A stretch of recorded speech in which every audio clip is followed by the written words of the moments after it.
Didn't we already go there? I don't know. We gotta get a database of our toasts. Especially somebody compile all the toasts for us, all our cheers. Especially since we're now in season 2, and we could just start over. Well, yes, we could. Yeah, yes, we could. Yeah, and technically we did. We have. It's Try Before We Die. We're at the bitter end, and it's a regular episode night. You know, Mal. We've done a lot of talking over the first season about the things we want to get to. Yes. Whether it's, let's talk about glasses, let's talk about different types of water and its contribution to the flavors. I'm going to put you on the spot here, Mal. Yep. One of the things that we've kicked around the idea of is sort of pulling something out of the bar and saying, what's the story behind this, or what's the history of this thing in the bar? Yes. All right. You got your eye on anything you want to sort of get explained? I don't know. There's a number of things around here. There's a lot of things. Yeah. Are you? Let me just. Are you going to go get it? Depending on what you point out, I'll probably go get something. I know what I want to get. Unless you got something. Something just caught my eye. But has something caught your eye? I'd be curious if you caught the same thing I caught. I was going to go for the flag that's sitting over there. The flag that's sitting over there. Underneath the smart gun. To the right of the freaking shotgun. In the right corner. That says pub crawling. To the right of the bayonet, above the sword, below the smart gun, near the shotgun. Yeah. The flag. Yeah. The pub crawling flag. Yeah, is that what you want to do? That's what I would have done. All right. I have no idea what the story is. Quite frankly, I played on that team. Is there another one? There is another one right there. right there. Yeah, I'm gonna get this one just because it's closer. I have no idea. Why did we have those? You don't remember? No. Now. Oh, it's even. I gotta get this one. I gotta get the other one. You gotta see the mess. We're under construction in this part of the bar. Look at all these guns over here. You didn't pick any of them? You picked this flag? Yeah, because it's got something to do with It's tacked history. in too. All right, but it's only got one. I don't know. All right, now, you don't remember this? No. Oh, yeah. So it is a good one because that was a great castle. It's a good story. All right, we'll be quick because we got some whiskey to drink. We've said a couple times the bar here is A lot of memorabilia. yeah, a lot of memorabilia. Story of my life, but also the story of the friend group and your life as well. A lot of history in this bar. And we've even referenced pub crawling, which was the paintball team we played on for many years. And we'll still sort of consider ourselves pub crawling, even though, paintball has pretty much taken a back seat for us these days. But 25 years of that action. There was a lot of it. Video game, we were characters in a video game. We were in DVDs, played in Europe, all over the country. Made a lot of friends. Yeah, there's some statistics somewhere that can tell us a lot. So the story behind this flag, Malcolm, in addition to this being our logo that me, you, and Chuck E. Cheese put together one afternoon years ago, pint glass, everybody, pint glass, is one of the games we played for a long time was Castle Conquest. Pure paintball insanity. At one of our favorite fields, EMR. EMR paintball. I think there's a license plate holder around here somewhere that says I'd rather be playing paintball at EMR. And it was close quarters in the castle. Close quarters. Probably about a 1 football field courtyard, double-walled, 2-story castle, triple story on the corners and the parapets. It was a castle. Totally cool. And totally dangerous. And in-your-face paintball. And so one of our teammates, do you remember who? It's got to be Lemonade. No. You are such a disappointment. I'm horrid. It's Top Hat. Oh. Put together and showed up on his own, to represent the team and his excitement and his pride of being a member of the team, created these flags for us, which we then utilized because we knew the combat would get close in that situation. Is we many of us had them stuck in our back, right? Oh yeah, that's right. To That's sort of right. identify, hey, no, I'm on your team.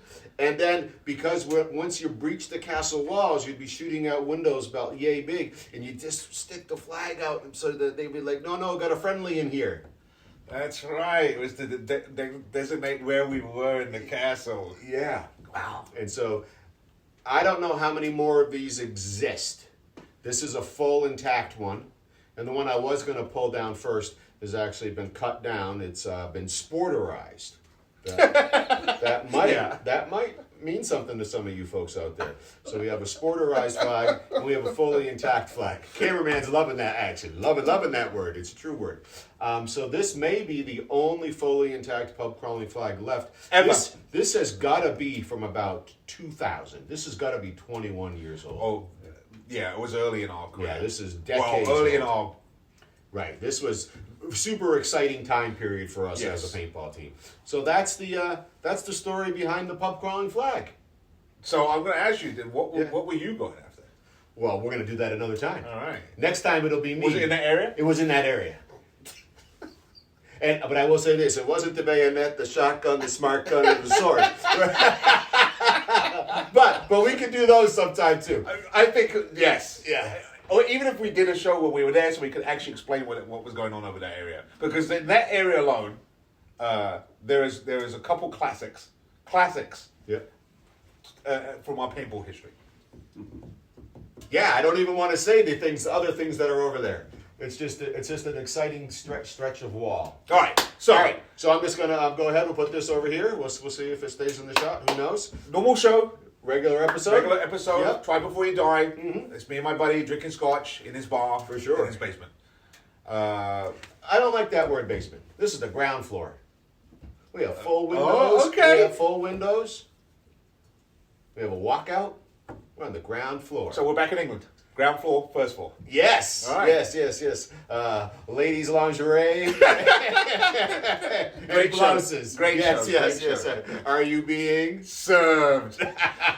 So my friend's going to spin up a number. He's going to walk around his bar on the ground floor of his establishment, and we're going to drink it, and we're going to tell you what we think of it. All right, here we go. Good, bad, or ugly. Oh man. Is this another one we can't see it? Yeah. What do you think? That's just one less than the other one. No, actually, I think that's 108. I wondered if it was 109. Well, it could well be, because I can't see the bottom of that number. This is stupid. This is rubbish. We have to sort this out. Have you got a phone?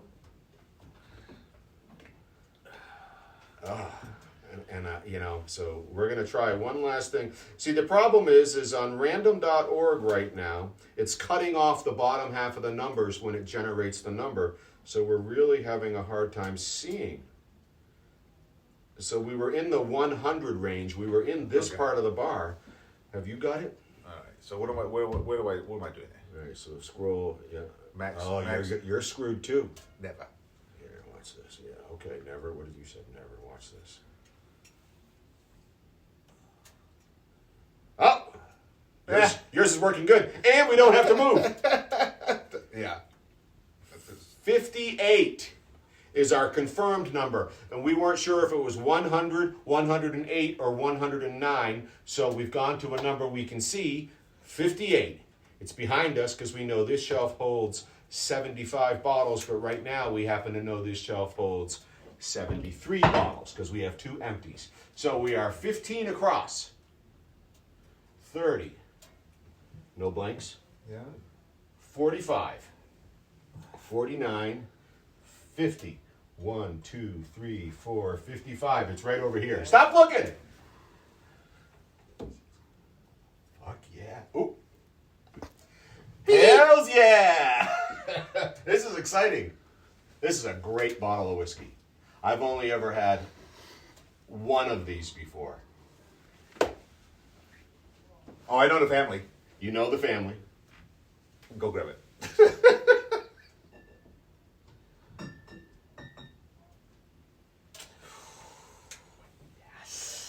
The Signet. This is the Glenmorangie Signet.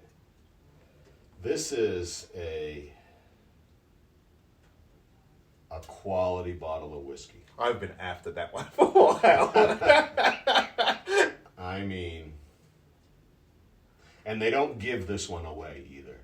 This is, you reach into your wallet for this bottle. And we don't talk about the money aspect very often, but off the top of my head, somewhere in my brain, I'm connecting the Signet with like 20 or 25 years old.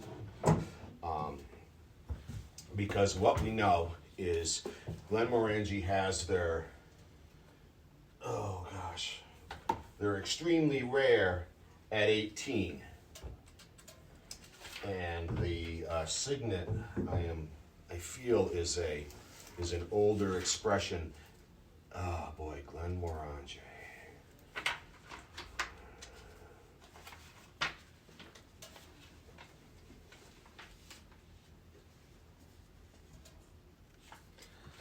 Yeah, I'm not gonna lie to you people out here. I've been coming to this house for years. I've been coming to this bar and this establishment on the ground floor for at least the last 20 years. And I've watched this collection grow. And there are several bottles in here that I will say, I'm like, I want a piece of that. And this one right here has been on that list for many, many years. And I do not see it. So this was that one that's back, right? So this is back a few years. So here's just and normally again we don't do this, and I'm not going to make a habit of it, but because this is a special bottle. Matured in made-to-order casks and created from a combination of the oldest and rarest Glenmorangie whiskeys.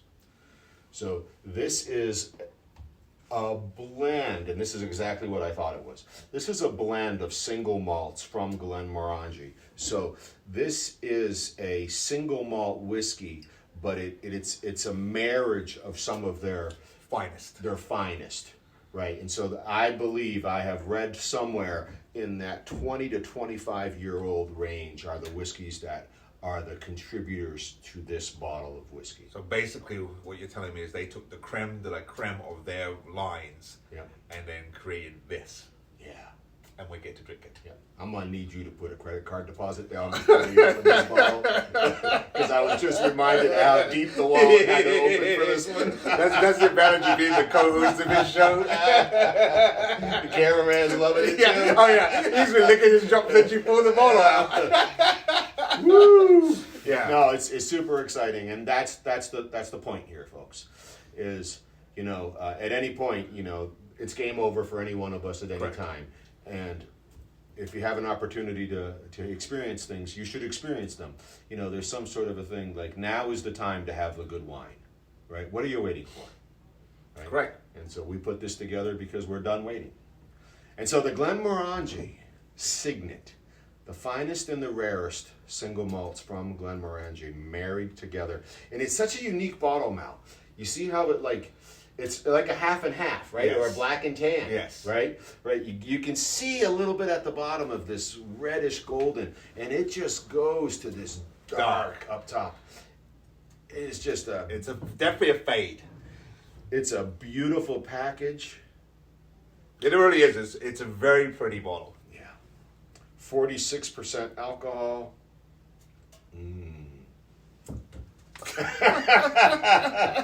Actually, there's a certain part of me is like, don't open it. Yeah.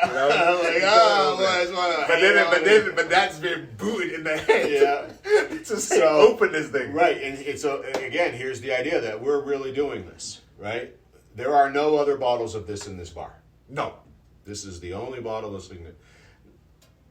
I feel like I've drank a bottle of this before, but I'm just not sure. So we're gonna do it.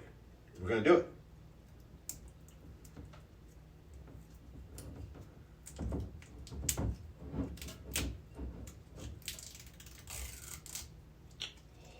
Just like undoing a zipper. That's why we're friends. Yeah, or something. You say it a little more politely than I think it. So Glenmorangie, established in 1843, the 10 Men of Tame. We've tried a few Glenmorangies before. You and I have tried many Glenmorangies. But we've done one for a show, right? Well, we've done the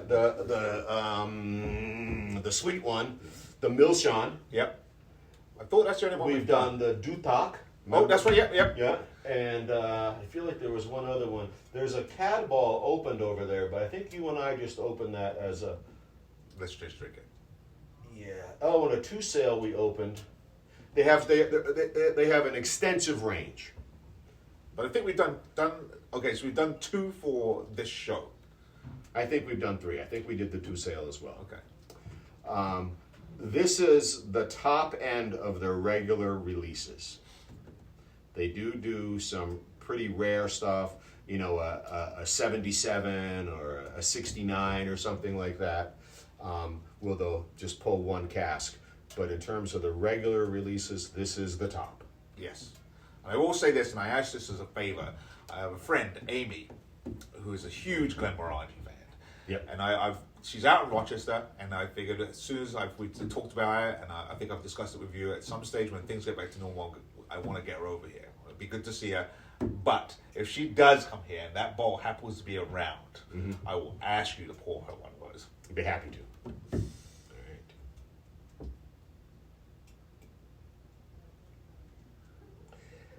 Everything about this bottle Very is elegant. high end. Very elegant. Right. I mean, this neck wrap, the cork top is just so much more than anything we've seen. I mean, it's art. Deep, resonant. Wait till you feel this cork now. Wait till you. I was going to say it's got some heft to it. You could knock somebody out with that if you threw it. Oh yeah, you could really ping someone. It is. Wow. Well, the Macallan may get a knock tonight. I tell you, try before we die. Because till now, that was the one so far that was like this. But just on the smell alone, you can tell this thing is going to be good. I couldn't even pick it up. It's too heavy. Yeah, that's got some heft to it.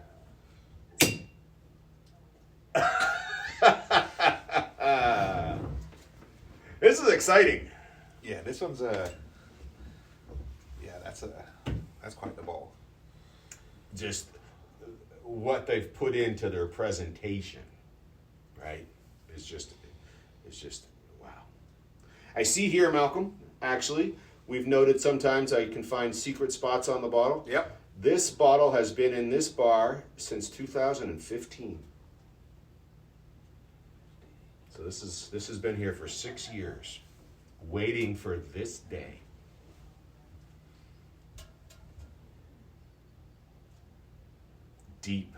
Deep on the nose. Doesn't burn any of your hairs. It's a very subtle, in the sense that you get this feeling that there is a lot going on in here, but it's so well blended. Try this. You've been in the Atlantic Ocean? This is the Pacific. It's vast. It's the big one. Good Lord. Here we go.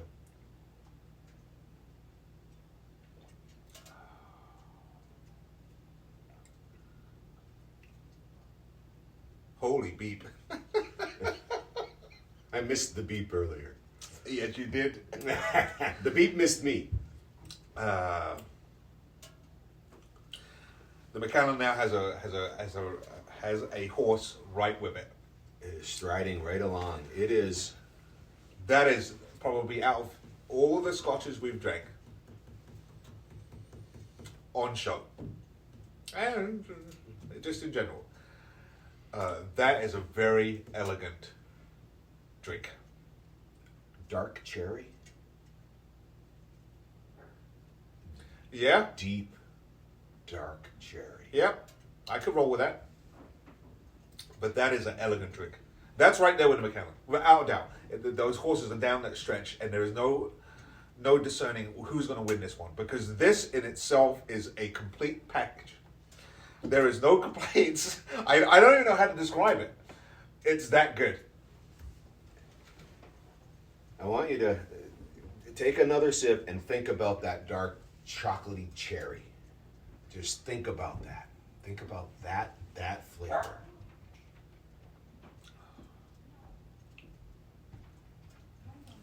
It is just deep, rich, with just some of that, not candied, just this subtle sweetness.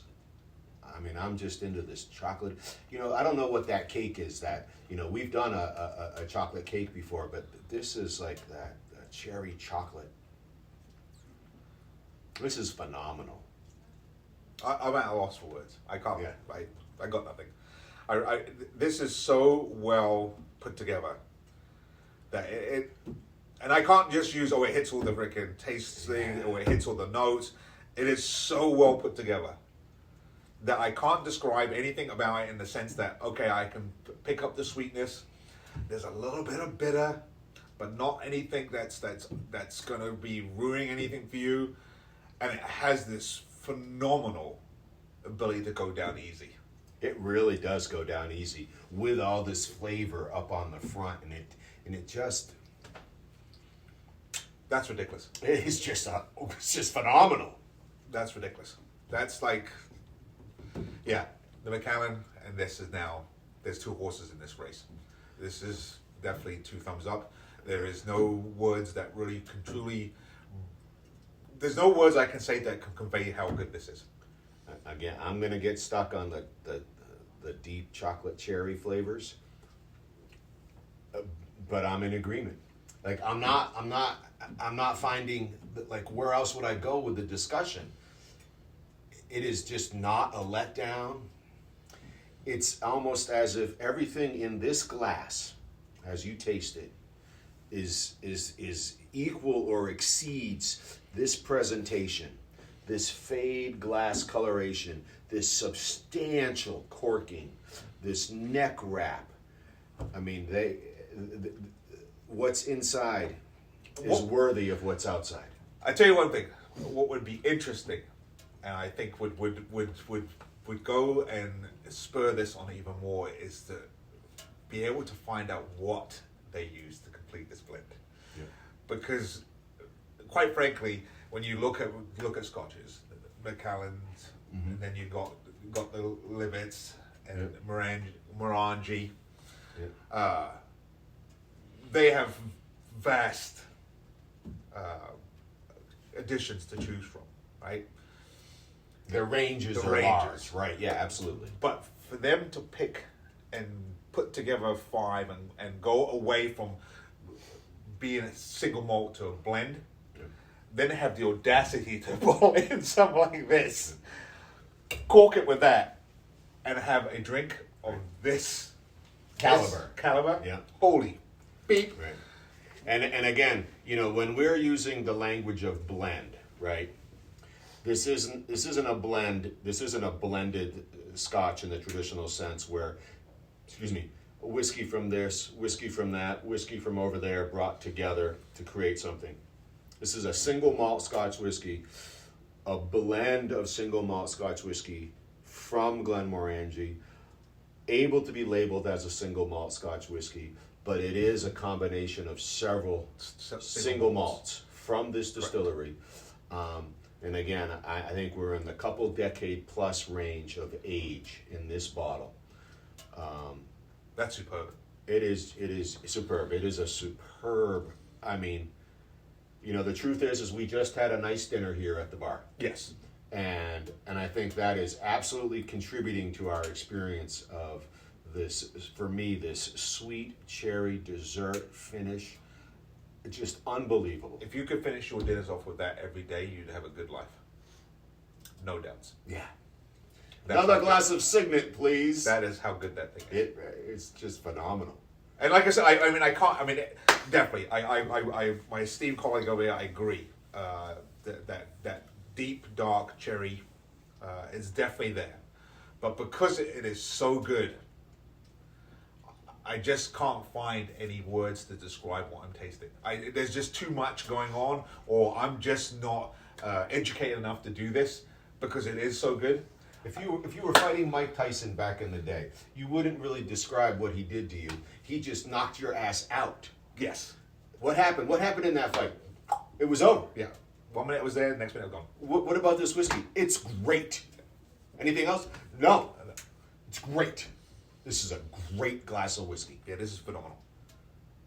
Wow. Like I said, now I can say season 2 is starting off with a bang, and now there's 2 horses in that race. Yeah. If I had to, 2 horses now. Wonderful. Thank God for 58. Right. My phone let us down. Your My phone came through. Made it true. Yeah. That's the truth behind Yeah. it. And I like I said, I have nothing more to say. I can't. I done.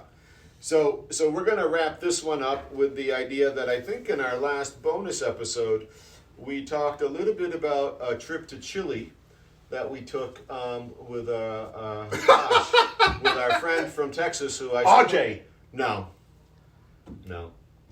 JP? No. I think it is a J for sure. I feel good about the J. But anyway, on another trip to that same establishment, you and I took and this may be a repeat cheers, but the reason it's on the board is because just for you and I to remember our trip in the minivan taxi with our driver from Ghana, where they get what from? Oh, I forget. I believe you asked him. I did not. Is that where you get? I don't listen to Mal. So, but he was from Ghana, and whatever Mal's referencing certainly doesn't rhyme with Ghana. Unless you're a wizard and you needed more mana. So if we've done this cheers before, forgive us. We seemed to be stuck on our time in Texas, and we'll have to tell the Spike story at some point. That's that same weekend, I think. It is the same weekend. Yeah, we're waiting for you guys. It was all that entire weekend. That's JC. That's All right, so this cheers is for Smichaels JC. and Smooks. So this cheers is if you're in Ghana for JC. Yes,